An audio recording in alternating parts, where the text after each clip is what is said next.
फिरे तुझे पत जो बिलो ढकी वलहा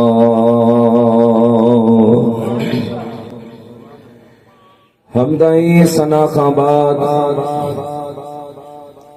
लाइके सद्दत व एहतराम स्टेज रौनक अफरोज कसीर तादाद में अहले सुन्नत व जमात जा जय्यद उलमाए कराम व हुफ़ाज़े कराम व सादाते कराम स्टेजी सुमा ए सिंगार मुअज़्ज़िज़ मेहमाना ने ज़ीवकार ए मुझा प्यारा मुसलमान भाईरो अजीजो दोस्तों, अल्लाह तबारक व ताला जे पाक मुक़द्दस कलाम मां एक मशहूर आयत मुबारका अवां प्यारी जमात जे खिदमत में तिलावत कई जिनजी रोशनी में चंद मारूज़ात चंद मोहब्बत जो गालियों अर्ज करण जो इरादो अल्लाह ताला जी बारगाह में दुआ है खालिक़े कायनात मो गुनाहगार अदना हकी रखे मज़कूरा कलिमात जो तर्जुमो उन्हीं सां मुतालिक चंद गालियों अवां ताईं पहुंचाण जी अल्लाह करीम मुखे हिम्मत ऐं तौफीक नसीब फरमाए।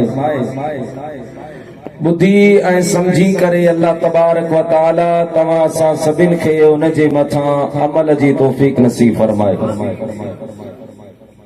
प्यारा दोस्तों, जियां तवां खे मालूम अॼो को ही आलीशान प्रोग्राम तवां असांजे इंतहाई मोहतरम काबिल कदर शख्सियत मुझो भाइरन जेड़ो दोस्त भा अदा शफी मोहम्मद साहब ऐं उन जे रिश्तेदारन जे तरफां मरहूम मग़फूर उस्ताद गुलाम नबी रहमतुल्लाह ताला अलैहि जे बारह शरीफ जे सिलसिले में यो आलीशान प्रोग्राम मुनक़िद कयो वियो अल्लाह ताला जे दरबार में दुआ है खालिक़े कायनात मरहूम मग़फूर उस्ताद गुलाम नबी साहब जी बेहिसाब मग़फ़िरत ऐं बख़्शिश फरमाए। सैयदना अबू बकर सिद्दीक़ रज़ियल्लाहु ताला अन्हु जी मइयत में रब करीम मरहूम के जन्नतुल फिरदौस में नबी पाक जो पाड़ो नसीब फरमाए। अवां असां जेके हिते भलारी महफ़िल में शरीक कयूं अल्लाह ताला तवां असां सभिनी जो हिते अचण वहण ॿुधण ऐं ॿुधाइण पंहिंजी बारगाह में क़बूल ऐं मंज़ूर फरमाए। मां समीम क़ल्ब से ममनून ऐं मशकूर आहियां हजरत अल्लामा व मौलाना फाजिल जलील आलम नबील बिरादर में मोहतरम अल्लामा सईं गुलाम अकबर ताहिरी दामत बरकातुहुल आलिया जो जिनजे तवस्सुत सां मु फ़क़ीर जे हित हाज़िरी थी अल्लाह ताला मुझो ऐं तव्हां सभिनि जो हिते अचण वहण ॿुधण ऐं ॿुधाइण पंहिंजी बारगाह में क़बूल ऐं मंज़ूर फरमाए। प्यारा दोस्तों, ईसाले सवाब जे प्रोग्राम जे मुनासिबत सां यो शान मुस्तफ़ा सल्लल्लाहु अलैहि वसल्लम जो जलसो मुनक़िद कयो वियो ऐं मां अर्ज़ कंदो हलां त शान मुस्तफ़ा सल्लल्लाहु अलैहि वसल्लम जो जलसो ही को अॼुकल्ह हिन ज़माने जो दस्तूर नाहे, बल्कि जॾहिं का शइ बनियल कान हुई तॾहिं बि अल्लाह तबारक व ताला आलमे अरवाह में पंजनि सभिनि नबियनि सगोरनि के जमा फरमाए रब करीम पंहिंजे महबूब मदीने वारे मीर सल्लल्लाहु अलैहि वसल्लम जे शान ऐं अज़मत जो जलसो फरमायो हो। तफसीर दुर्र मंसूर में अल्लामा जलालुद्दीन सुयूती रहमतुल्लाह अलैहि लिखियो आहे त मदीने वारे मीर सल्लल्लाहु अलैहि वसल्लम जे आमद खां 1000 साल पहिरीं यमन जो एक बादशाह जे जो नालो तुब्बा हुमयरी हो यहूदी मजहब सां हुन जो ताल्लुक हो, चूंकि उन वक्त में यहूदी मजहब ही दुनिया ते हो। पर हुन बादशाह के मुल्क ऐं शहर फतह करण जो शौक़ हूंदो हो, जुनून हूंदो हो। जी अजकल जे जमाने में के गाड़ी जो शौक़, के मोबाइल जो शौक़, के किताब जो शौक़, के मदरसे जो, के स्कूल जो, बहरहाल हर के जी पंहिंजी पसंद पंहिंजो शौक़ हूंदो आहे। इहा उन बादशाह के शहर फतह करण जो शौक़ हूंदो हो। पोइ ही छा कंदो हो, जेको भी शहर फतह कंदो हो उन शहर मां 10 आलिम ऐं 10 ॿिया माण्हू जेके मुख़्तलिफ़ शोबा जात सां मुनसलिक हूंदा हुआ, उन्हनि खे पंहिंजे काफ़िले में गॾु कंदो हो, पाण सां ई गॾु खणंदो हो। ईअं शहर फतह कंदे कंदे कंदे जॾहिं इहो बादशाह मके पाक जी सरज़मीन ते पहुतो त हिन जे काफ़िले में 4,500 आलिम गॾु थी विया, जेके 10 करे हिन हर शहर मां खया। एतिरा शहर हिन बादशाह फतह कया। प्यारा मुसलमान भाइरो, जंहिं बि शहर में बादशाह वञे हिन जो इस्तक़बाल कयो पियो वञे, हिन जे शान जा बैनर पिया लॻाया विया, माण्हू हिन जे लाइ रस्तनि ते ॿाहिरि निकिरी आया। पर जंहिं वक़्त में इहो बादशाह मके पाक जी सरज़मीन ते पहुतो आहे, हिन बादशाह जे इस्तक़बाल जे लाइ केर बि कोन आयो आहे। न को नारो न को बैनर लगो आए, न को माण्हू रोड रस्ते ते निकिरे अहलन व सहलन मरहबा चयो आहे। बादशाह मके पाक में पहुतो आहे ऐं शाम जे वक़्त में मथे ते हथ रखे वेही रहियो आहे। हिन जो वज़ीर गॾु हुयो, बादशाह वटि आयो, चवण लॻो, बादशाह अवां परेशान पिया नज़र अचो, ख़ैर आहे? बादशाह चवण लॻो, हिन मके पाक जे माण्हुनि खे शायद मुंहिंजे ताक़त जी ख़बर कान्हे का, हिननि खे मुंहिंजे पावर जी ख़बर कान्हे का, हिननि खे मुंहिंजे ज़ुल्म सितम ऐं जबर जी ख़बर कान्हे का, जो हिननि मूंखे ईअं नज़र अंदाज़ कयो आहे। न मुंहिंजो इस्तक़बाल कयो अथनि, न मुंहिंजा नारा हया अथनि, न मुंहिंजे लाइ इहे रस्तनि ते बीठा आहिनि। उन वज़ीर चयो, बादशाह इहो मके पाक जो शहर आहे, हिन मके पाक जे शहर में हिकु खाना ए खुदा आहे, जेके बैतुल्लाह शरीफ काबतुल्लाह शरीफ चयो वेंदो आहे। इहे मके पाक जा माण्हू इन बैतुल्लाह जा मुजावर आहिनि, इन्हनि जा ख़लीफ़ा, इन्हनि जा झाड़ू कश बुहारेदार आहिनि, हिननि जी पूरी दुनिया सलाम कंदी आहे। मके पाक वारा कंहिंजी गर्ज़ कान कढंदा आहिनि। ये मुक़द्दस मक़ामात जा रखवाला आहिनि। दुनिया हिननि खे सलाम कंदी आहे, इहे कंहिंखे बि न झुकंदा। बादशाह चयो, ठीकु आहे, इन्हनि खे मां ॾिसी थो वठां।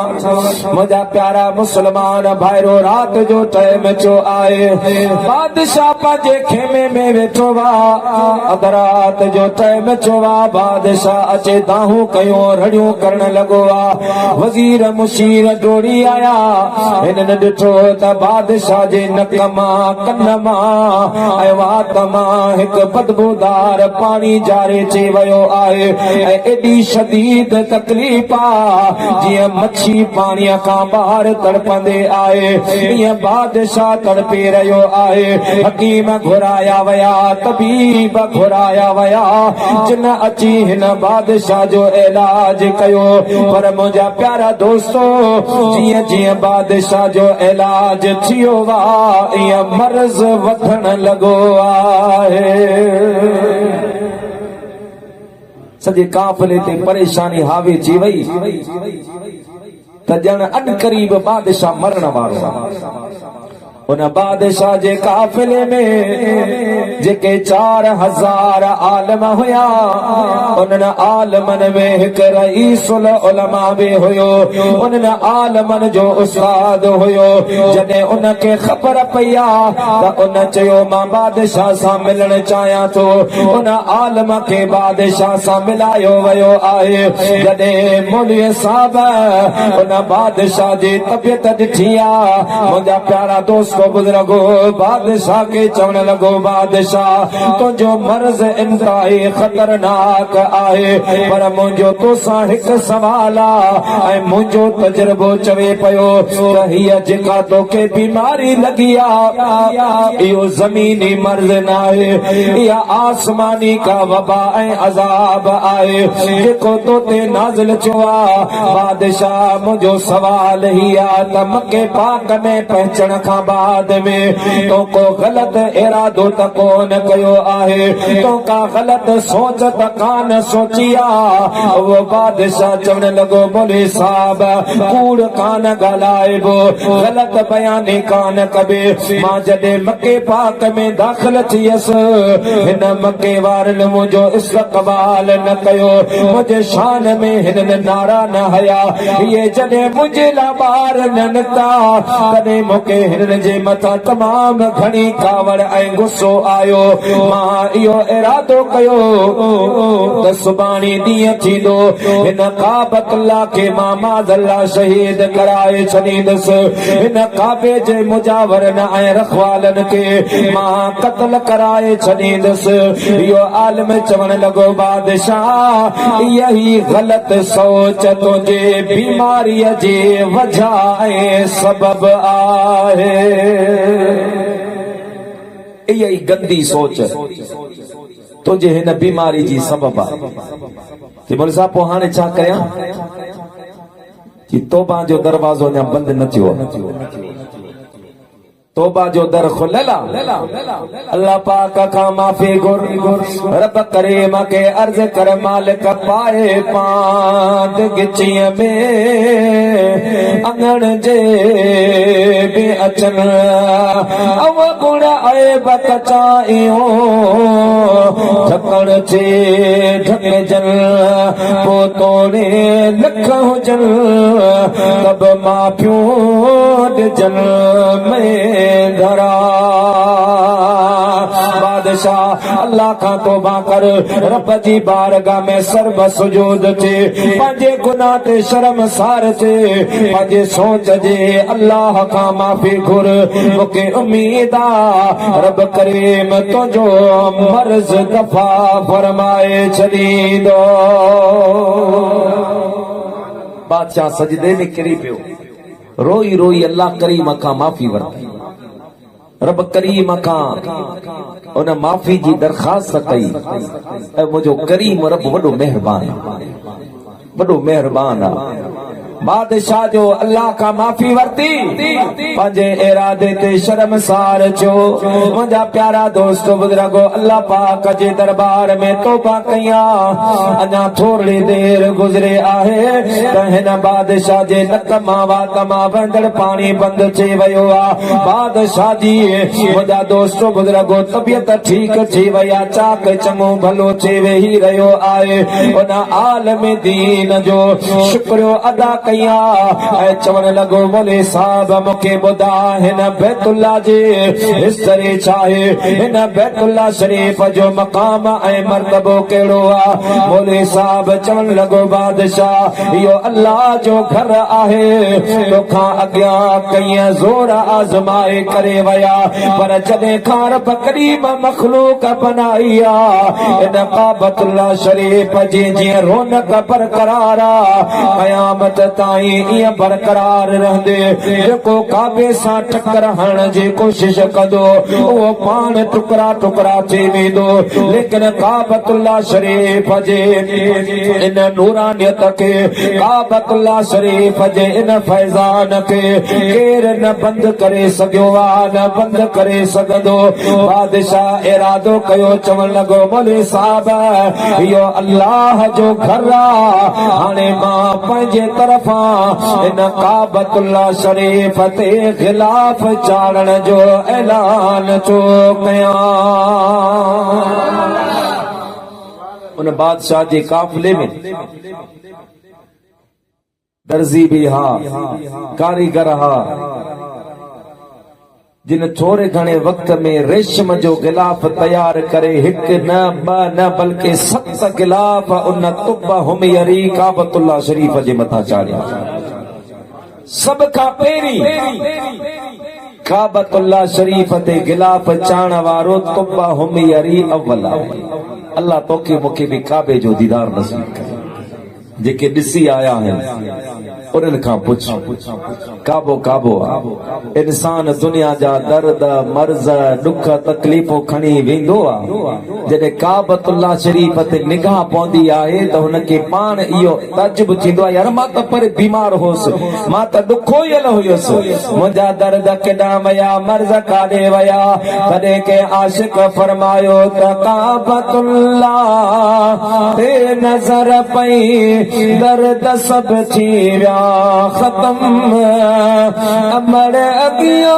जिया बचो रोए राजा उतरुमदे डिठम अमर अगिया जिया बचो रोए राजा उतरुमदे डिठम काबतुल्ला नजर पई दर्द सब थी विया खत्म अमर अगिया जिया बचो रोए राजा उतरुमदे डिठम अब अचो सुभान अल्लाह कुछ बात खोलियो अभी फजर पड़ी सी में तहां जरा निकतो आयो ब चक्कर अग में आइस रोड बंद थी अज सजे रस्ते में आयतुल कुर्सी पढ़ंदे आयो अल्लाह खैर करे मत वरी न रोड बंद थी पो निकतो आया पोतो या तवा कम से कम सुभान अल्लाह थी हौसला अफजाई त करियो बाज़ोर सा चो सुभान अल्लाह तो बाहुमेरी बैतुल्ला शरीफ ते गिलाफ चाड़ियो हाणे अग्यां निको आए काब मुंहिंजा प्यारा मके पाक खां 450 मैल अॻिते हिकिड़ो इलाइक़ो आहे जंहिंमें हिकु मशहूर खूह आहे यसरब जे नाले सां मशहूर आहे जिते के चंद घर हुया ऐं मुंहिंजा दोस्तो खजूरनि जा बाग हुआ उहा अचण वञण वारनि जे मंज़िल हूंदे हुए बादशाह बि उते अचे रहियो आहे राति उते गुज़ार रही है बादशाह उते आराम जे लाइ खेमो लॻरायो आहे रात जो टाइम थियो आहे उन बादशाह जे काफ़िले में जेके आलम सगोरा हा उन्हनि जो वॾो आलम मुंहिंजा दोस्तो ॿाहिरि निकिरी वियो आहे उन यसरब जे इलाइक़े जो नज़ारो करे विज़िट करे मुआइनो करे वापसि पंहिंजे खेमे में आयो आहे पंहिंजे शागिर्दनि पंहिंजे मुतअल्लिक़ीन मुहिबीन के चवण लगो ऐ मुंहिंजा शागिर्दो मां तौरेत ज़बूर इंजील में पढ़ियो त नबी आख़िर ज़मान सल्लल्लाहु अलैहि वसल्लम जॾहिं दुनिया ते ईंदा उन जी विलादत मके पाक में थींदे ऐं उन जो गुंबद खदरा मदीने पाक में बनबो मां जेके निशानियूं तौरेत ज़बूर इंजील में मदीने पाक जूं पड़ियूं आहिनि ऐं हिन ज़मीन खे बि मां ॾिठो आहे मूंखे अल्लाह न भुलाईंदो त मदीने वारे मीर जो मदीनो हीअ सरज़मीन आहे। ई जेको खितो आहे इहो मुस्तक़बिल में मदीनतुल मुनव्वरा बणिजो। मूंखे हितां खुशबू पई अचे, ही जन्नत जो टुकड़ो आहे। मौलवी साहब ॻाल्हि कई, उनजा शागिर्द उनजा मुरीद निकिरी पिया, उन्हनि बि ॾिठो आहे मुंहिंजा प्यारा दोस्त बुज़ुर्गो ॾाढो दिलकश मंज़र आहे। हाणे पाण में सलाह करण लॻा त उस्ताद हाणे असांजे लाइ हुक्म छा आहे। मौलवी साहब चवण लॻो छा बि थी पवे पर मदीनो छॾणो न आहे। इते रहंदासीं, इते वेहंदासीं, इते घरड़ा ठाहींदासीं। मन महबूब अचे वञे, मन महबूब जो दीदार थी पवे। अगर हबीब न मिले त मरी वेंदासीं, इन ज़मीन में दफन थींदासीं। मन ईंदे वेंदे आमना जे लाल जो कदम मुबारक असांजे कब्र ते लॻे पवे। तब महबूब जे कदमनि जे बरकत नसीब थींदे ऐं जॾहिं कया मचो ॼाड़ो थींदो अल्लाह पाक जॾहिं मुर्दनि खे ज़िंदा कंदो त असां बि मदीने वारे मीर जे पारे सिरीअ जे तौर पंहिंजे कब्रनि मां ॿाहिरि निकिरंदासीं। मुंहिंजा दोस्त सभई मुतफ़िक़ थी वेही रहिया। जॾहिं सुबुह जो फजर जो टाइम थियो आहे, बादशाह चवण लॻो काफ़िलो तयार करियो। वज़ीर आयो, उलमा चवण लॻा असां कंहिं बि सूरत ते हलण जे लाइ तयार न आहियूं। असीं न हलंदासीं, असीं हिते रहंदासीं। पोइ जे बादशाह माराए त भले माराए, पर हीअ जगह असां न छॾींदासीं। नसीब सां हीअ जगह मिले आहे, क़िस्मत सां हिते आया आहियूं। वरी हिन मागन ते अचण थिए या न थिए, मुंहिंजा प्यारा वज़ीर वञी बादशाह खे ॿुधायो आहे। बादशाह उन आलम दीन खे घुरायो आहे। मौलवी साहब अवां छा मसलो आहे। मौलवी साहब चयो बादशाह जी उहा सरज़मीन आहे जेके मदीनतुल मुनव्वरा सॼो वेंदो, इहो आमना जे लाल जो मस्कन आहे। इहो अल्लाह जे महबूब पाक जे गुंबद खदरा जो मकाम आहे।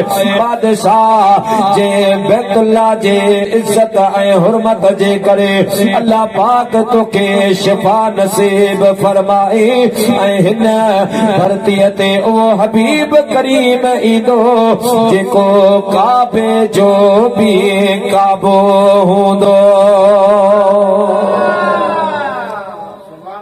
बादशाह चयो मौलवी साहब उन महबूब जो शान मूंखे खुली ॿुधाई। मौलवी साहब चवण बादशाह जेकॾहिं महबूब जो शान ॿुधी त पोइ ईअं न ॿुधाईंदो कि पोइ छा करियां कि मुंहिंजे लाइ मिंबर ठाहे त उन मिंबर ते वेही मां तोखे मदीने वारे जो शान ॿुधायां। बादशाह मिंबर ठारायो आहे। मुंहिंजो महबूब अञा दुनिया में आयो न आहे, 1000 साल अॻ में मिंबर बनायो वियो आहे। उन ते उहो आलम सगोरो वेही तुंहिंजे मुंहिंजे महबूब जो जॾहिं शान बयान करण लॻो आहे, उहो बादशाह रसूल दो जहां जो शान ॿुधी करे ईअं झूमी रहियो आहे जीअं हवा जे झोंके ते गुलाब जो गुल झूमंदो आहे। मुंहिंजा प्यारा दोस्तो तकरीर ख़त्म थिए आहे।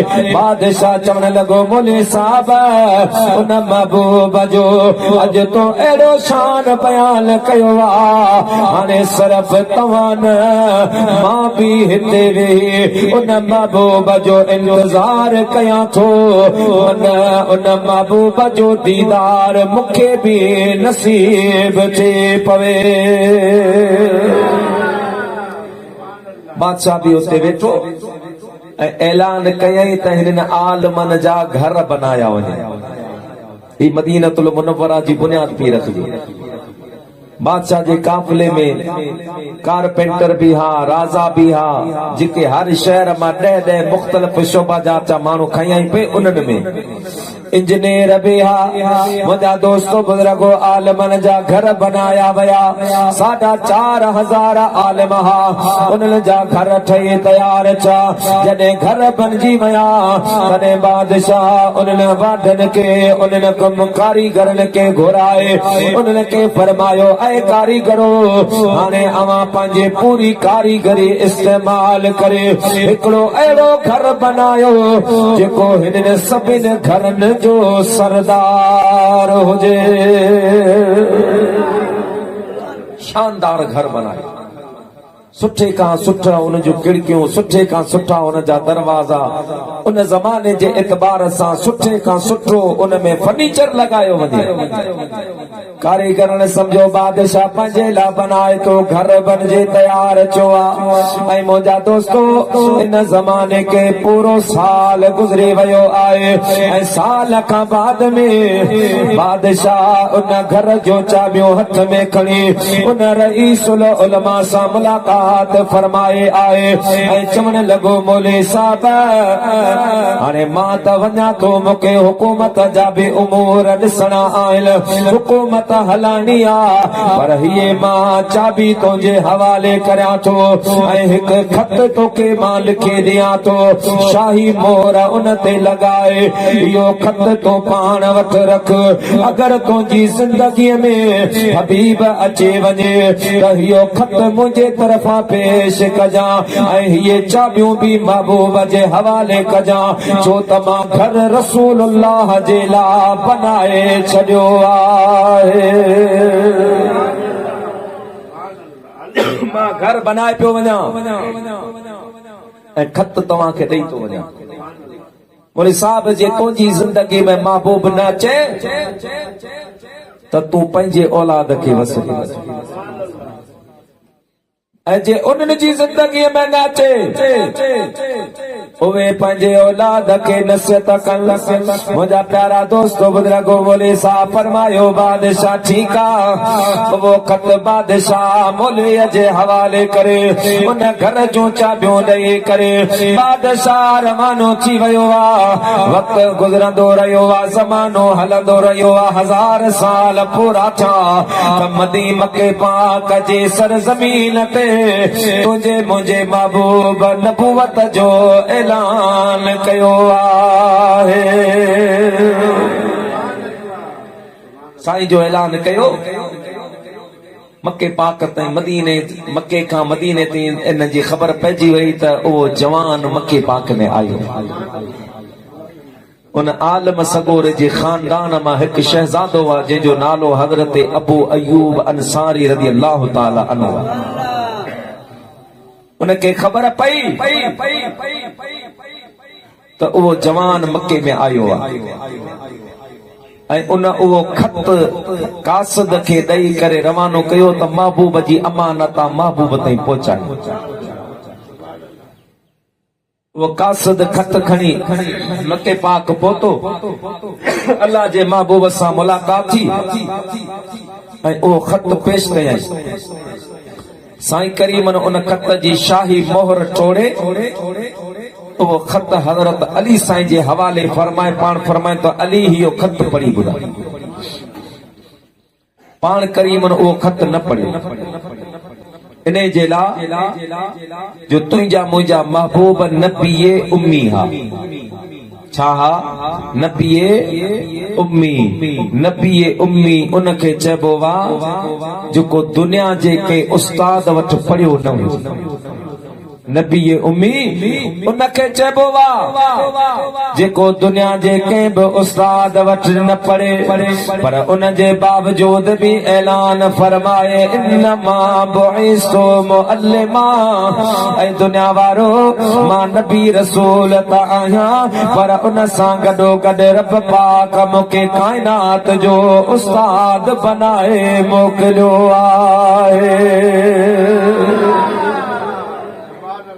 दुनिया जो दस्तूर छा आहे? अदा हज़रत मौलाना सईद गुलाम अकबर साहब उस्तादन वटि पढ़ियो तॾहिं उस्ताद बनियो। जे साईं उस्तादन वट न पढ़े हा त उस्ताद कौन बनजे।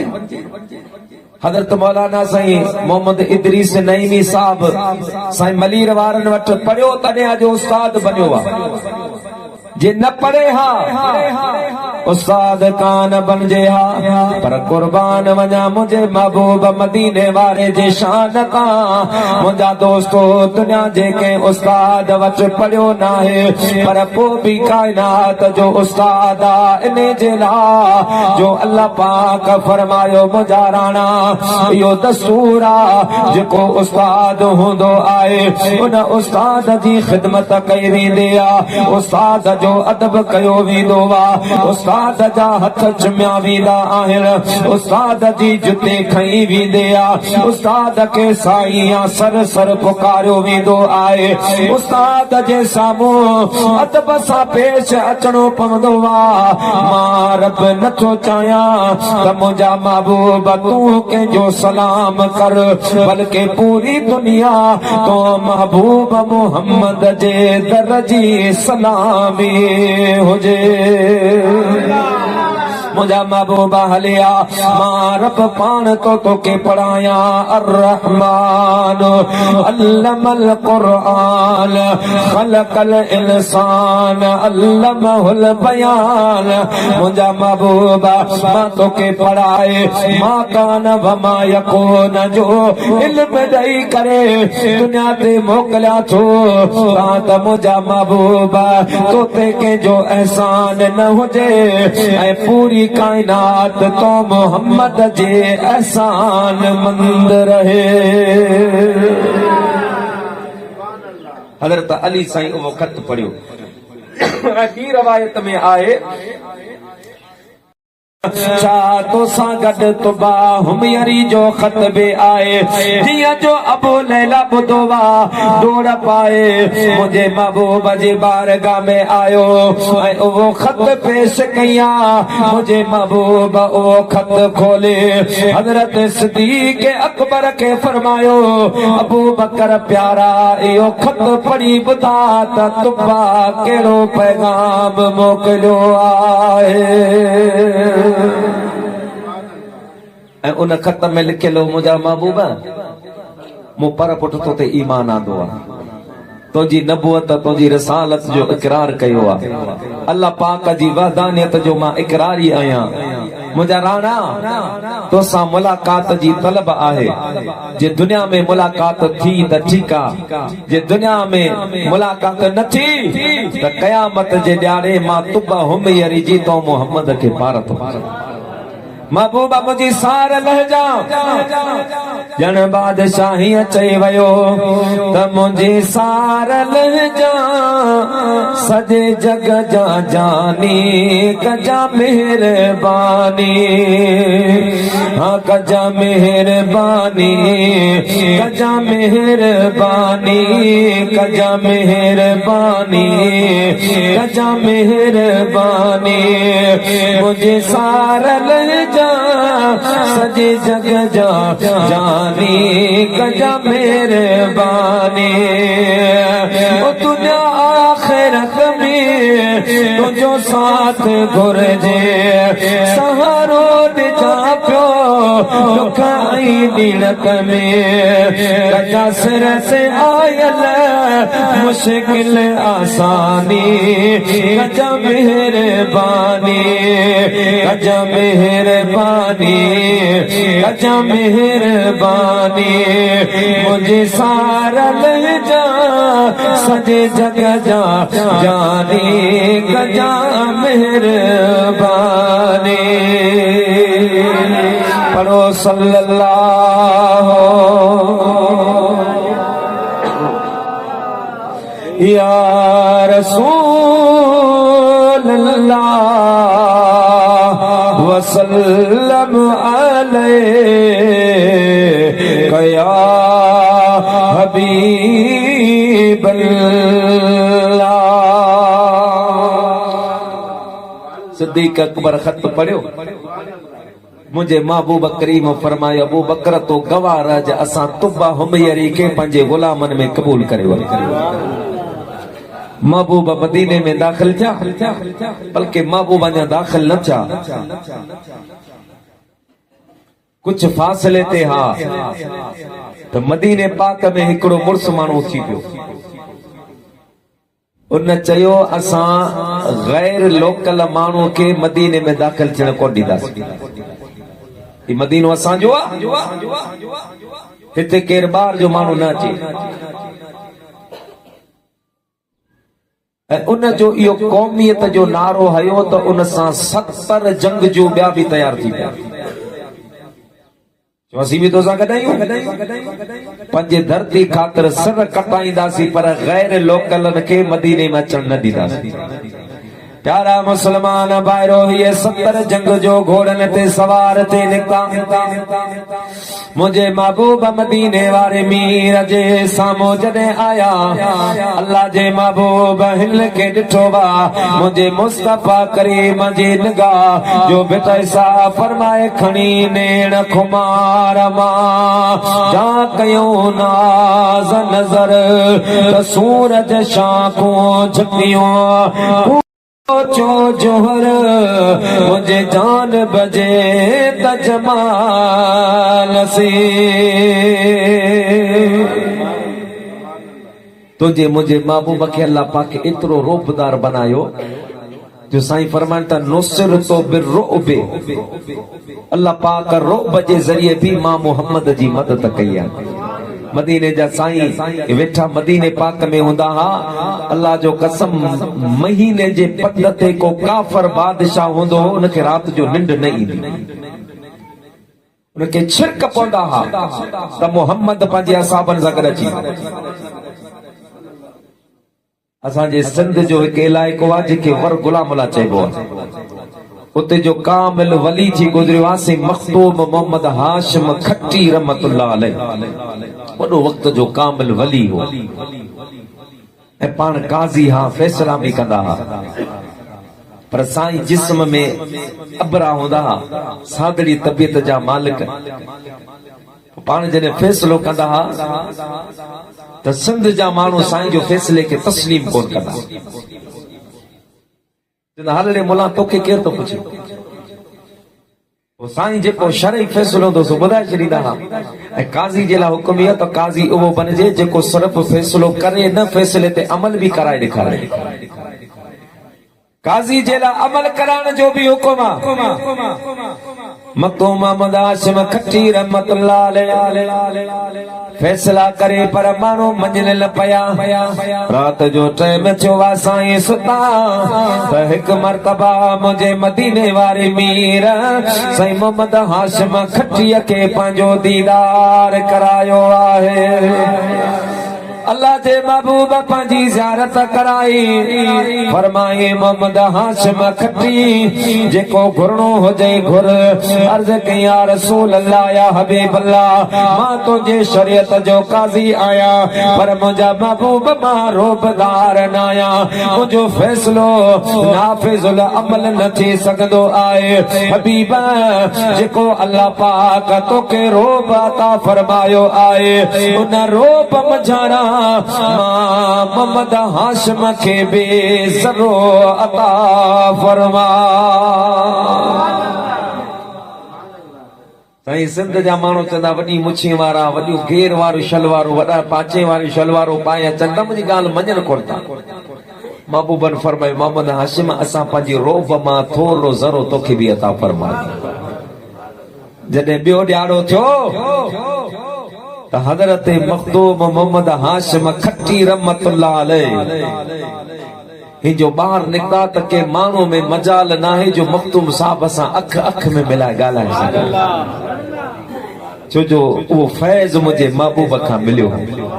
मदीने वारे साईं जे रोब जो अंदाज़ो तव्हां इन ॻाल्हि मां लॻायो जॾहिं हज़रत अली साईं ऐं हज़रत उवैस करनी, हज़रत अली साईं हज़रत अमीर उमर जी मुलाक़ात हज़रत उवैस करनी सां थी। त हज़रत उवैस करनी इहो सवाल कयो, उमर तो महबूब खे ॾिठो? फरमाए हाउसी ॾिठो। ज़माने जहालत में ॾिसंदा हुआसीं पोइ जॾहिं खां कलमो पढ़ियो आहे त पोइ बसि दस्तूर ही आहे अल सुबा मरदम बकार रवंद निगाह आशिकां ब सुबह यार रवंद जॾहिं कलमो पढ़ियो आहे वो ॾींहुं खाली न आहे जो महबूब जो दीदार न थींदो आहे वो ॾींहुं गुज़रंदो न आहे जे ॾींहं जे इब्तिदा में महबूब जो दीदार न थींदो आहे उहे इहो दीदार बि अहिड़ो दीदार आहे जो बेटा साहब फरमाए अख पिरीअ जे अख में ही आ कुठल कम लाहे बिज लतीफ़ चए सिसिया सोदो चम कोड़े निकरे दम तब अख पिरीअ जे अख में उहे समाधीदार कई पण फरमायूं अमीर उमर पोइ मूंखे ॿुधा त मदीने वारे साईं जा इहे इब्रो मुबारक मिलियल हा या जुदा हा तुंहिंजो महबूब ॾिठो वा त इहे इब्रो मुबारक मिलियल हा या जुदा हा हज़रत अमीर उमर गौर करे करे पाण फरमायूं उवेस मूं साईं जो दीदार ज़रूर कयो आहे पर यार जीअं तूं पियो चवीं ईअं मां कोन कयो छो त महबूब जे चेहरे में एतिरो रोब हूंदो हो महबूब जे कंध हेठि करे वेठा हूंदा त असां साईं जे रुख में अनवर ॾे नज़र कंदा हुआसीं साईं जो इहे कंध मथे खणंदा हुआ त असांजूं निगाहूं हेठि थी वेंदियूं के हिम्मत न हुई मदीने वारे मीर सां अख अख में मिलाए ॻाल्हाए सघे हज़रत अली साईं के हज़रत उवैसे करनी फरमायो अरे प्यारा अली उल मुर्तदा अवां ॿुधायो साईं जे ॾाढ़ी मुबारक में केतिरा अच्छा वार हुया हज़रत अली साईं बि अर्ज़ कयो प्यारा उवैस महबूब ॾिठो त मूं बि आहे पर जीअं तूं पियो चवीं ईअं मूं न ॾिठो आहे छो त अल्लाह जे महबूब जो चेहरो मुबारक एॾो रोबदार हुयो के हिम्मत कान हुई जो रसूल दो जहां सां अख अख में मिलाए ॻाल्हाइण जी हिम्मत करे महबूब जो उहो रोबदार चेहरो ही जो 70 जंगजूअन खे वठी पाण सां गॾु अचण वारो जवान मुंहिंजे महबूब जे साम्हूं आयो आहे मुंहिंजे हबीब पाक जी निगाह हिन जे मथां पई आहे मुंहिंजे महबूब फरमायो अवां कीअं आया आहियो हिन जे हथ मां तलवार किरी पई अर्ज़ करण लॻो या रसूल अल्लाह या हबीब अल्लाह अवां जे इस्तक़बाल जे लाइ हाज़िर थिया आहियो आया वरण जे लाइ पर महबूब खे अर्ज़ की सुना तो के वठण जे लाइ अचो था अवां जे इस्तक़बाल जे लाइ अची रहिया आहियूं हबीबन करीमन सां गॾु अॻियां मुंहिंजो महबूब पियो वञे पुछां इहे 70 जंग जो मुंहिंजा घोड़े सवार मुंहिंजा प्यारा दोस्त बुज़ुर्गो हलंदा रहिया अल्लाह जा महबूब जॾहिं मदीने पाक में दाख़िल थिया त हर कंहिंजे इहा तमन्ना हुई त महबूब मुंहिंजो मेहमान थिए नारे तकबीर नारे रिसालत नारे रिसालत नारे तहकीक ताजदार खत्म नबूवत मशाइख अहले सुन्नत प्यारा मुसलमान भाइरो महबूब जो दाखिल थियो हर के चयो त साईं मुंहिंजो महिमान मूं वटि अचे जीअं बेटा साहब फरमायो त मूं घर अचे थिए जे में धरो मेहमान त ताने तनूरन खे मां बेरे हणा भाण पोइ पेगन सूदो पाण मां सिर घर घोरियां सैयद तां मूं सारी देस परी अची जे कार त पेरे भरियां पिबड़ियों हंध विछाया वार पोइ साजन सब जमार मां गोली थी गुज़ारिया महबूब जो आयो हर को चवे त साईं मुझो मेहमान थिए हू अर्ज करे ही अर्ज करे कई सहाबा बीठा हा अन महबूब फरमायो मां के फोकियत न्या के नजर अंदाज करया हाने अवा सभिन जी गाल हिकड़े पासे मां मदीने जो साईं पंहिंजे उठणीअ जी महार उन जी वाग उठणीअ जे पुठीअ ते रखां थो पो जे घर मुंहिंजी उठणी हलंदी उन जो मां मुस्तफा करीम मेहमान आया हबीब अलैहि जो ऐलान फरमायो जेके भी असहाबे आछड़ विछड़ थे वया को पंहिंजे घर दा डोड़ियो आ के गाह खयो आ के चारो खयो आए अची दरवाजे ते बैठा मन महबूब जे उठणी मूं वटि अचे मन हबीब जे मुंहिंजो मेहमान थे मुंहिंजा प्यारा दोस्त बुजुर्गो उहा उठणी उन मदीने पाक में हली रहिया फिरी रहिया जिया को मानो विञायल शय तलाश कंदो आए इया तलाश करे रहिया हलंदे फिरंदे ये उठनी हजरत अबू अयूब अंसारी जे कोट में चार दीवारी में दाखिल थे उन कमरे जे अग्यां वेठिया जेको कमरो अज खां 1000 साल पहिरीं तुबा हुमयरी मुझे महबूब करीम जेला बनायो हो 1000 साल पहिरीं जेको घर बादशाह बनायो हो उठणी अची उन जे अॻियां वेठी अमूमन मशहूर ही आ त हजरत अबू अयूब अल अंसारी मीज़बान रसूल आ पर हकीकत में त महबूब कंहिंजो मेहमान न आहे पूरी कायनात मुझे मदीने वारे घोट जी मेहमान आहे महबूब पंहिंजे घर में आया ऐं उहो घर हजरत अबू अयूब अंसारी जी तहवील में हो उन जे हवाले साईं के चाबी ॾिनी महबूब पंहिंजे घर में आया पर अल्लाह जो कसम मां त इते हैरान थींदो आहियां जो मुला चवनि था त मदीने वारे साईं खे दीवार जी पुठियां जी ख़बर न आहे इहो मुंहिंजे महबूब मदीने वारे साईं जे उठणीअ जो इल्मु उन उठणीअ खे कंहिं ॿुधायो त 1000 साल पहिरीं तुबा हुमयरे जेको घर बनायो आ वो घर हिन जगह ते बनला मुंहिंजा प्यारा दोस्तो बुजुर्गो मञणो पवंदो हबीब पाक जे जेका ज़ेरे दस्त सवारी आ उन जो इहो इल्म आहे त मुंहिंजे मुस्तफा करीम जे इल्म जो मक़ाम छा हूंदो जी उठणी कसवा उन जो नालो एतरी त समझदार हुई जो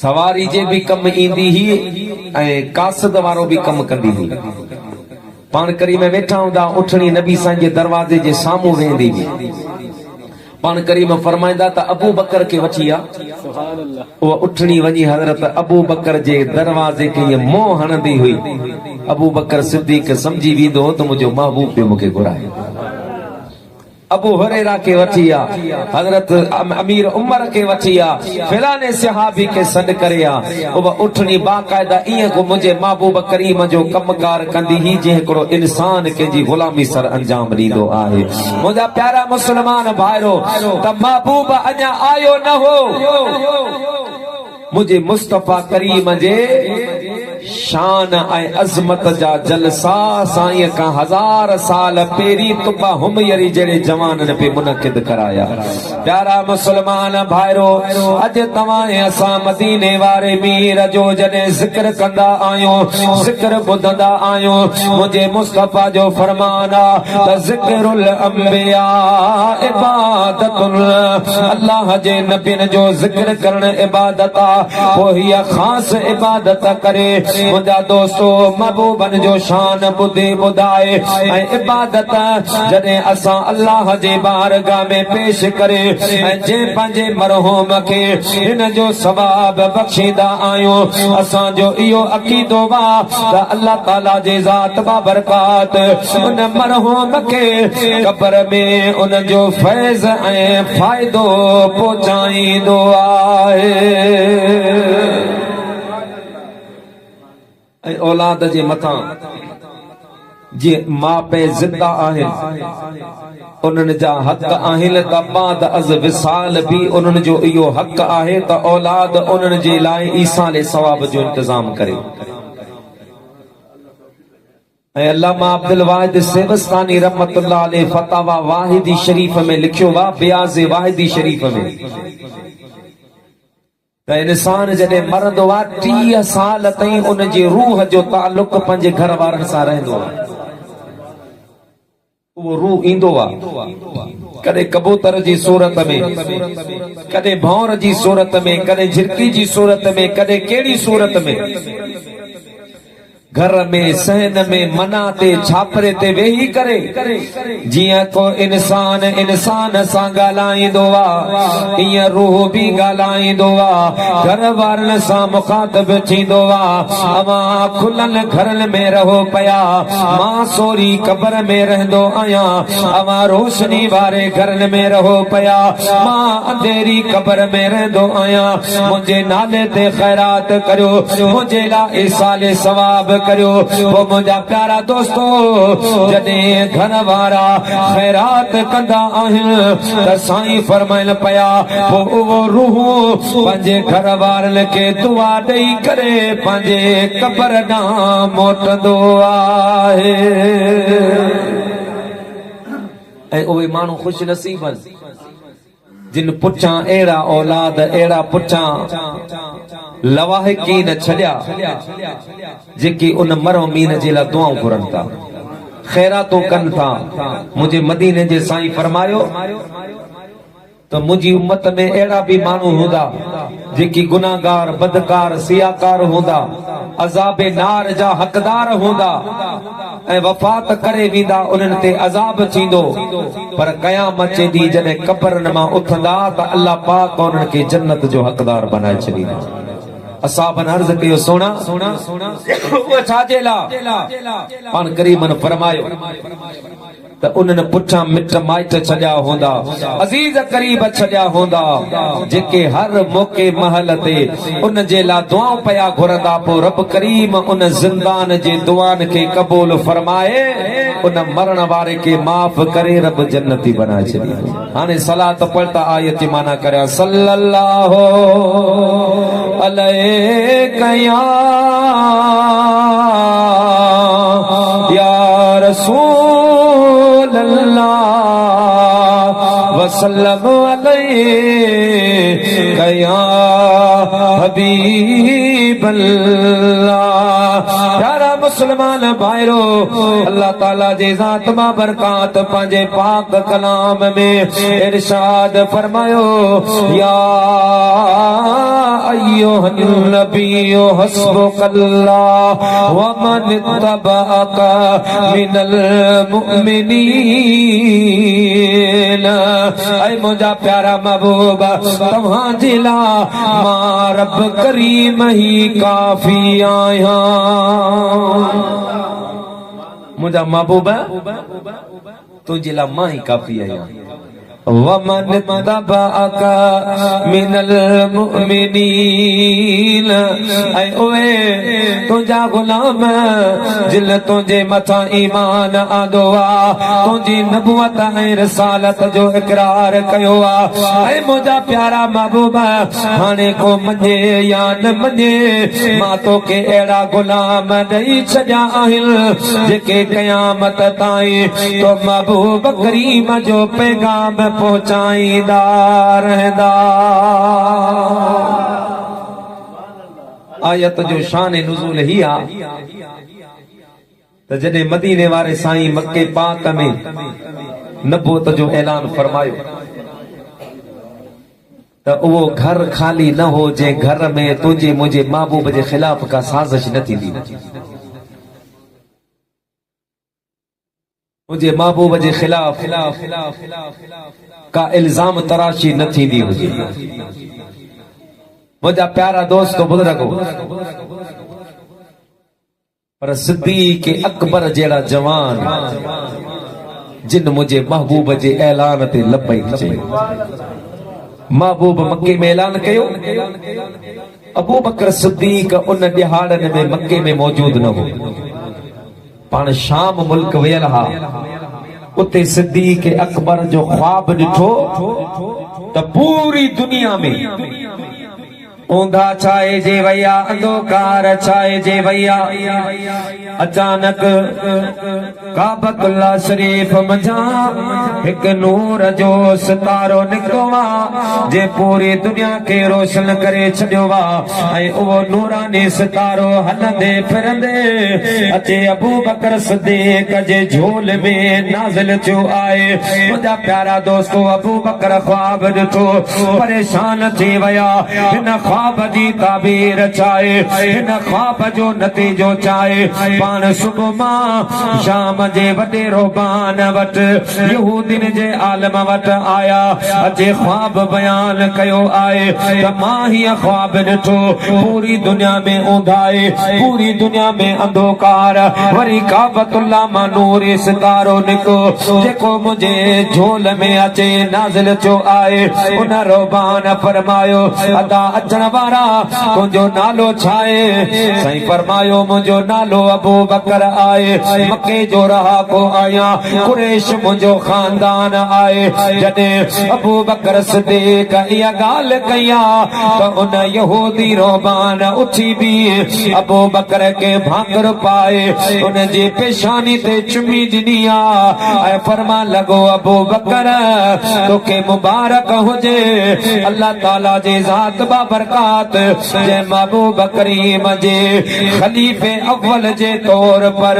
तोखे मुकर्रर कयो वा वो महबूब हिन दुनिया ते या त नबुवत जो ऐलान करे चुको वा या अल करीब ऐलान करण वारो आहे ई जेको तो नूर ॾिठो आहे इहो उन महबूब जो नूर हिदायत आहे जेको महबूब दुनिया कुफर जे अंधेरे में गरक आहे उनखे रोशन भी फरमाईंदो पर अबू बकर तूं उहो खुश नसीब आहीं उहो दिलबर मोहम्मद करीम तुंहिंजी झोल में आराम भी फरमाई ऐं मां तोखे मशवरो थो ॾियां त हाणे तूं शाम में न रहो निकिरी वञ हितां जा यहूदिन खे ख़बर पए तोखे क़त्ल कराईंदा तोखे शहीद कराईंदा मुंहिंजा प्यारा मुस्लमान भाइरो हज़रत अबू बकर सिद्दीक हली करे मके पाक में आया साईं खे ख़बर पई त मुंहिंजे मदीने वारे नबुवत जो ऐलान कयो आहे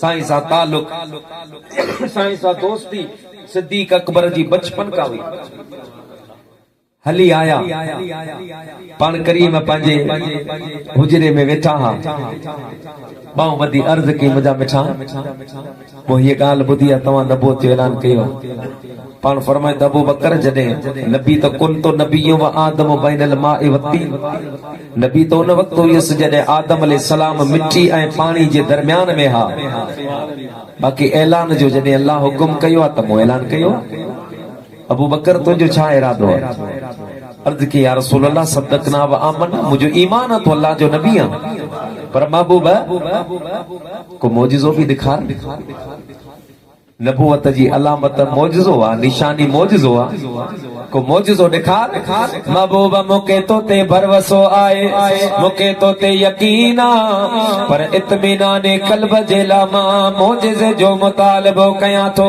मुंहिंजे महबूब मुर्के फरमायो अबू बकर तोखे त मुतालिबो न करणु खपे हा पर जे तूं मुतालिबो कयो आहे त पोइ ॿुध अबू बकर जेको मुल्क शाम में तो ख्वाब ॾिठो हो उन ख्वाब जे ताबीर मां मोहम्मद करीम आया वो नूरानी सितारो मां पान आया। अबू बकर अर्ज कयो मुंहिंजा राणा हिन ख्वाब जो त मूं कंहिंसां ज़िक्र ही कोन कयो आ, सिर्फ़ उन रोबान सां कयो आहे। तोखे कंहिं ॿुधायो? मुंहिंजे महबूब फरमायो अबू बकर जे रब करीम माज़ा गल बसर जो अखियूं ॾिनो आहिनि, अलम नशरह लक जो सीनो ॾिनो आहे। वमा अरसलनाक इल्ला रहमतल लिल आलमीन जे दस्तार पाराया उन रब करीम मा कान वमा यकून जे इल्म सां बि मूंखे नवाज़ियो आहे। अबू बकर मुसलमान थी वियो। सिद्दीक़ अकबर जो मुसलमान थियो त कुफर जी दीवार में हिक वॾी दरार पइजी वई, छो त अबू बकर सिद्दीक़ मके पाक जो वॾे में वॾो ताजिर, पूरी दुनिया में सिद्दीक़ अकबर जो वापार जो सिलसिलो हलंदो हो। अबू जहल सोचो जे अबू बकर मुसलमान थी वियो त जे मातहत कई गुलाम नौकर चाकर ये सभु मुसलमान थी वेंदा। हाणे अबू बकर के वापस कीअं कजे? जब अबू बकर सां सोशल बाइकाट कंदासीं उन ते असर कोन पवंदो, उनजो कारोबार ॿाहिरि दुनिया में। जे अबू बकर सां जंग कंदासीं त कुरैश जो मुमताज ऐं मोहतरम शख्सियत आहे, असांजो पाण में झेड़ो थी पवंदो। अहिड़ो को तरीक़ो इख्तियार करियो जंहिं तरीक़े सां अबू बकर खे वापसि पंहिंजे पुराणे दीन में आणिजे।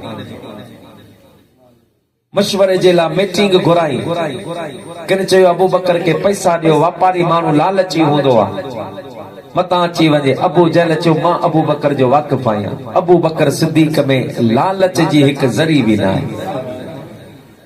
सिद्दीक़ सचो आहे। मशवरो मिलियो त अबू जहल यमन में हिकु शख्स रहंदो आहे, कला बिन उसैद हुन जो नालो आहे। अबू बकर सिद्दीक़ जो यार आहे, बचपन खां वठी अबू बकर सां गॾु रहंदो आहे। उन कला बिन उसैद खे अगरि घुरायो वञे ऐं कला बिन उसैद खे लालच ॾिजे त कला तोखे पैसा ॾियूं था, तोखे हेतिरो सोन चांदी ॾियूं था, तो कीअं बि करे अबू बकर के वापस पुराने दीन ते वठी आ।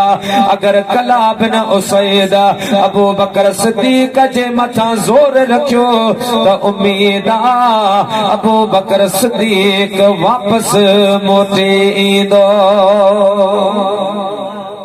कला बिन उसैद के घुरायो वियो।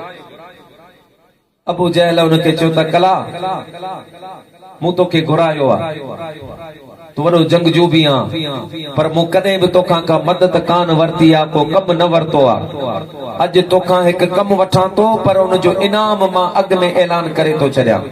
जे ही कमु करे आए मके पाक में मुंहिंजा जेके बि बाग आहिनि, जंहिं बाग ते हथ रखंदे उहो बाग तुंहिंजो, ऐं 100 उठ तोखे इनाम में ॾियां थो, पंहिंजी धीअ जो रिश्तो बि तोखे ॾियां थो, कमु करे। जे अबू जहल कमु कहिड़ो आहे? अबू जहल चयो त अबू बकर सिद्दीक़ असां खां फिरी वियो, मदीने वारे जो गुलाम थी वियो आहे। अबू बकर के वापस वठी अचणो आहे। कला बिन उसैद चवण लॻो अबू जहल इहा का वॾी ॻाल्हि न आहे, मां वञा थो, मूंखे उमेद आहे अबू बकर मूंखे ख़ाली न मोटाईंदो। किस्सा मुख़्तसर कला बिन उसैद हले हज़रत अबू बकर सिद्दीक़ वटि आयो आहे। मुंहिंजा प्यारा दोस्तो बुज़ुर्गो सिद्दीक़ अकबर कला बिन उसैद खे बैठक में विहारियो आहे। उन ज़माने जे हिसाब सां नाश्तो वारे आंदो वयो आहे। कला बिन उसैद के अबू बकर चयो कला मानी खा। कला चवण लॻो न अबू बकर मानी न खाईंदुसि, हिकिड़ो कमु खणी आयो आहियां, उहो कमु कर त मानी खा, पाणी पियां। अगरि कमु न कंदे त पोइ अॼु खां बाद तुंहिंजो रस्तो जुदा, मुंहिंजो रस्तो जुदा। ओ अबू बकर मां वॾो ऐलान, वॾी हाम हणी आयो आहियां। अॼु पंहिंजे दोस्तीअ जो मसलो आहे, मुंहिंजी इज़त जो सवाल आहे। अबू बकर सिद्दीक़ फरमायो कला बिन उसैद चो केड़ो कम खणी आयो आही। कला बिन उसैद चवण लॻो अबू बकर मूं ॿुधो आ त तूं मदीने वारे मीर जो गुलाम छो आए। अबू बकर इन महबूब खे छॾे तूं पुराणे दीन ते हलिया।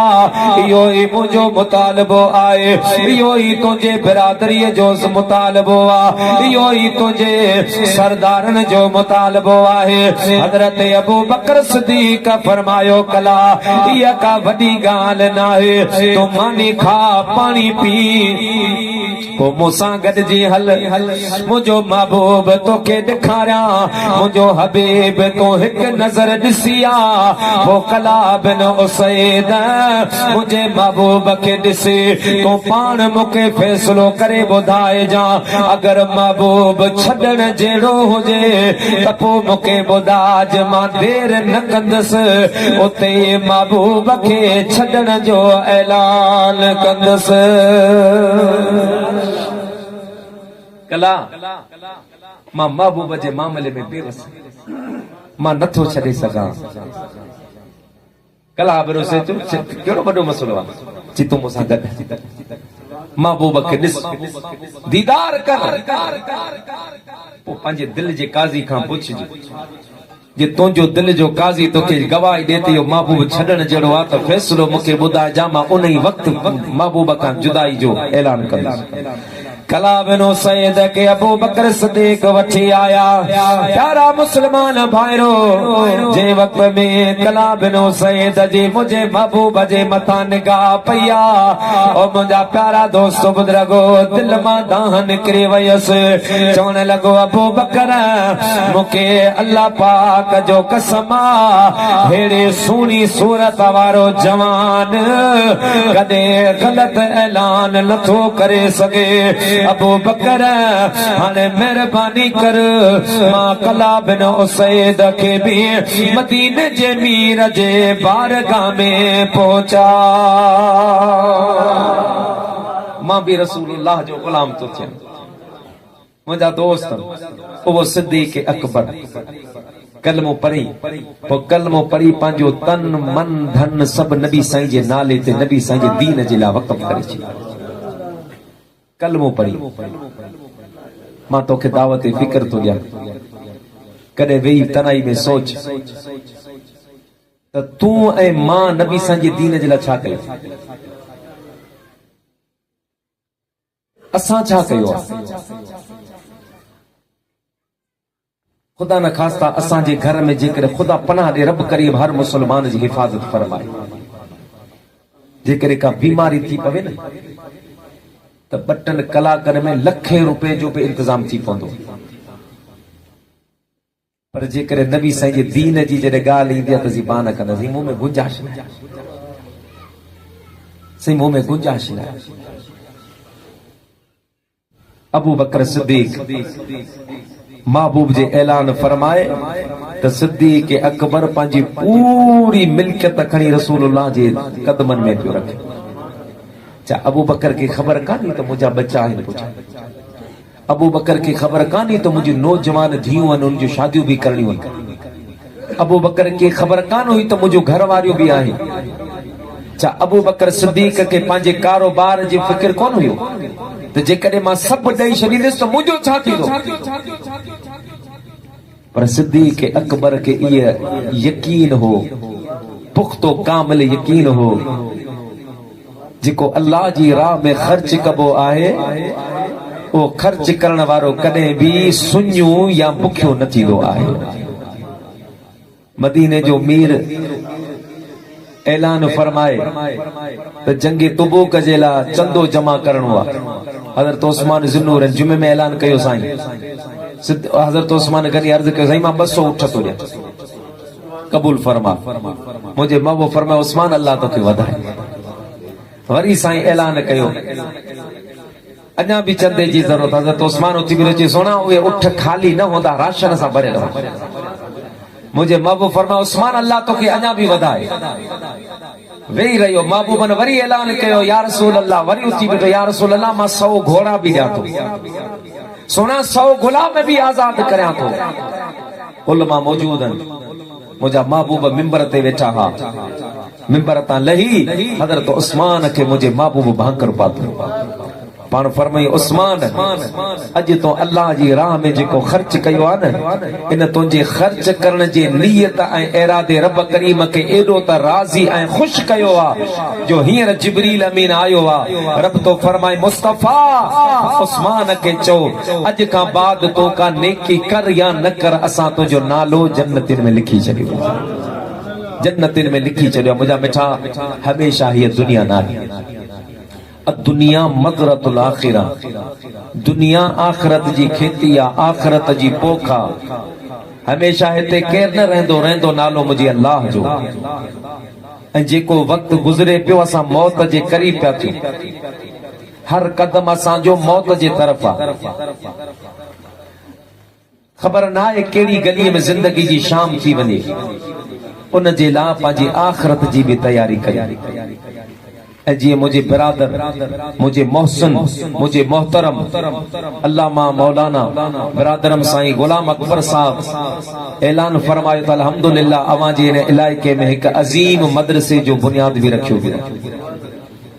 मूंखे अवां सां इहा उम्मीद आहे ऐं मां तव्हांखे इहो अर्ज़ बि करियां थो, गुज़ारिश बि करियां थो त ही मदरसो साईं गुलाम अकबर जो सिर्फ़ न आहे, जंहिं बि पढ़ियो आहे ला इलाहा इल्लल्लाहु मुहम्मदुर रसूलुल्लाह सल्लल्लाहु अलैहि वसल्लम, इहो उनजो पंहिंजो ज़ाती इदारो आहे। जीअं उनखे पंहिंजे घर बनाइण जो मुंहिंजा दोस्त बुज़ुर्ग फिक्र हूंदो आहे त बाबा घर जी दीवार किरी आहे, जब घर जो पायो रखियो आहे, बुनियाद रखियो आहे, इनखे मूंखे बनाइणो आहे, तयार करणो आहे, त बहैसियत मुस्लमान हर मुस्लमान जो मदरसे जे लाइ इहो ई जज़्बो हुअणु खपे। अल्लाह तोखे जेतिरो ॾिनो आहे, जेतिरो थी सघे थो, इहो ख़ुदा जी बैंक में तुंहिंजे लाइ सम्झ जमा पियो थिए। जिते तोखे दुनिया जा घर, दुनिया जा बंगला, दुनिया जो मुंहिंजा दोस्त बुज़ुर्गो कारोबार कम न ईंदा, उते अल्लाह जी राह में ॾिनल इहो मुंहिंजा दोस्त बुज़ुर्गो चंद पैसा तोखे कम अची वेंदा। इत उस्ताद गुलाम नबी खुश नसीब आहे जंहिंजे वञण खां बाद उनजा पसमंदगान साईं शफी मोहम्मद साहब जहिड़ा अहिड़ा प्रोग्राम करे पिया, बुज़ुर्गनि खे दावतियूं ॾियनि पिया, दुआऊं घुराइनि पिया। पर तुंहिंजी मुंहिंजी त ख़बर न आहे न पुछां केरु दुआ घुरंदो या कोन घुरंदो, पुछां का ख़ैरात थींदी या कान थींदी। पर जेकॾहिं पंहिंजे हथ सां इहो बूटो तूं मदरसे जी सूरत में लॻाए वेंदे न, तूं दुनिया में रहो या न रहो, मरी वेंदे त पोइ क़बर में हुनजो अजर सवाब तोखे मिलंदो रहंदो। इहो तुंहिंजे लाइ सदक़े जारिया आहे। अल्लाह ताला जी ज़ात बाबरकात तव्हां असां सभिनि खे मदीने वारे साईं जी सची मोहबत नसीब फरमाए। अल्लाह करीम मुंहिंजो चवण तव्हांजो ॿुधण क़बूल मंज़ूर फरमाए। व आख़िर दावाना अनिल हम्दुलिल्लाहि रब्बिल आलमीन। या रसूल सलाम, या हबीब सलाम अलैका, सलावतुल्लाह अलैका, सलावतुल्लाह। आका छचमा माशान तुझो, शान आबे बयान तुझो, सरला मकान तुझो, रब आमी ज़बान तुझो, या नबी सलाम अलैका, या रसूल सलाम अलैका, या हबीब सलाम अलैका, सलावतुल्लाह अलैका, सलावतुल्लाह अलैका। सलातो सलाम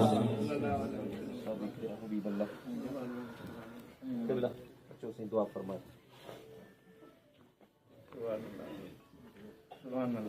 अल्लाह अल्लाह अल्लाह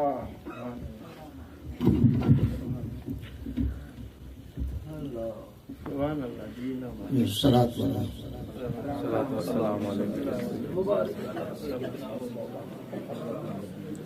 अल्हम्दुलिल्लाह रब्बिल आलमीन वस्सलातु वस्सलामु अला सय्यिदिल अंबिया वल मुरसलीन अल्लाहुम्मा रब्बना आतिना फिद दुनिया हसनतन व फिल आखिरति हसनतन व क़िना अज़ाबन्नार अल्लाहुम्मा रब्बना ज़लमना अनफुसना व इन लम तग़फिर लना व तरहमना लनकूनन्ना मिनल ख़ासिरीन अल्लाहुम्मा रब्बना इग़फिर लना व लिइख़वानिना अल्लज़ीना सबक़ूना बिल ईमान वला तजअल फ़ी क़ुलूबिना ग़िल्लन लिल्लज़ीना आमनू रब्बना इन्नका रऊफ़ुर रहीम अल्लाहुम्मा इग़फिर ली व लिवालिदैया वस्सालिहीन व जमीइल मुमिनीना वल मुमिनात इन्नका समीउन मुजीबुद दुआ अल्लाहुम्मा इग़फिर li हय्यिना व मय्यितना शाहिदना गाइबना सगीरना कबीरना ज़करना उनसाना अल्लाहुम्मा मन अहयैतहु मिन्ना फ़अह्यि अलल इस्लाम व मन तवफ़्फ़यतहु मिन्ना फ़तवफ़्फ़हु अलल ईमान रब्बना तक़ब्बल मिन्ना इन्नका अंतस समीउल अलीम व तुब अलैना इन्नका अंतत तव्वाबुर रहीम या रब्बना करीम पंहिंजे हबीब सल्लल्लाहु अलैहि वसल्लम जे वसीले दलील सां असांजी सभिनी जी हाज़िरी पंहिंजे बारगाह में क़बूल फरमा या इलाहुल आलमीन तूं बीमारनि खे शिफ़ाए कामिला अजला अता फरमा मरीज़नि जा मर्ज़ दूर फरमा या इलाहुल आलमीन तूं मरहूम मग़फ़ूर ग़ुलाम नबी जे रूह खे या इलाहुल आलमीन आला इल्लियन जन्नतुल फ़िरदौस में आला मक़ाम अता फरमा संदसि क़ब्र जे मथे करोड़ों रहमतूं फरमा नबी करीम अलैहिस्सलातु वस्सलाम जा जेके उम्मती वफ़ात करे आहिनि सभिनी जी बख़्शिश मग़फ़िरत फरमा या इलाहुल आलमीन असांखे पाण में इत्फ़ाक़ करण जी तौफ़ीक़ नसीब फरमा या रब्बना करीम ज़मीनी आसमानी आफ़तनि मुसीबतनि खां बचाए जेके परेशान आलनि जूं परेशानियूं दूर फरमा मरीज़नि जा मर्ज़ दूर फरमा नफ़्सी शैतान जे फितने खां बचाए या इलाहुल आलमीन ही ज़िक्र फ़िक्र जेको भलारो थी वियो जेको लंगर भी थींदो इन में या रब्बना करीम खे पंहिंजे बारगाह में क़बूलियत जो शरफ़ अता फरमा लंगर में बरकत विझे या इलाहुल आलमीन तूं पंहिंजे हबीब सल्लल्लाहु अलैहि वसल्लम जो इश्क मोहब्बत नसीब फरमा या इलाहुल आलमीन असांखे सिराते मुस्तक़ीम ते हलण जी तौफ़ीक़ नसीब अता फरमा या रब्बना करीम पंहिंजे हबीब सल्लल्लाहु अलैहि वसल्लम जी क़यामत में शफ़ाअत नसीब फरमा या रब्बना करीम तूं आलम इस्लाम के फ़तह नुसरत अता फरमा इस्लाम जो बोल बाला फरमा या रब्बना करीम तूं सभिनी मुसलमाननि जे मथे रहम फरमा या रब्बना करीम पंहिंजे हबीब सल्लल्लाहु अलैहि वसल्लम जी क़ब्र में ज़ियारत नसीब फरमा या रब्बना करीम सकरात जे अज़ाब बचाए क़ब्र जे अज़ाब खां बचाए हश्र जे अज़ाब बचाए रब्बना तक़ब्बल मिन्ना इन्नका अंतस समीउल अलीम व तुब अलैना इन्नका अंतत तव्वाबुर रहीम बिबरकतिही बिस्मिल्लाहिर रहमानिर रहीम इन्नल्लाह व मलाइकतहु युसल्लूना अलन नबी या अय्युहल्लज़ीना आमनू सल्लु अलैहि व सल्लिमू तस्लीमा अल्लाहुम्मा सल्लि अला सय्यिदिना मुहम्मदिन मअदनिल जूदि वल करम व अला आलिहि सलातु व सलामु अलैका या रब्बना करीम अल्लामा मोहम्मद ईसा सुमर साहिब खे दराज़ी उम्र बिल ख़ैर अता फरमा असांजो उलमा अहले सुन्नत जेके दराज़ी उम्र बिल ख़ैर अता फरमा सुबहान रब्बिक रब्बिल इज़्ज़ति अम्मा यसिफून व सलामुन अलल मुरसलीन वल्हम्दुलिल्लाहि रब्बिल आलमीन।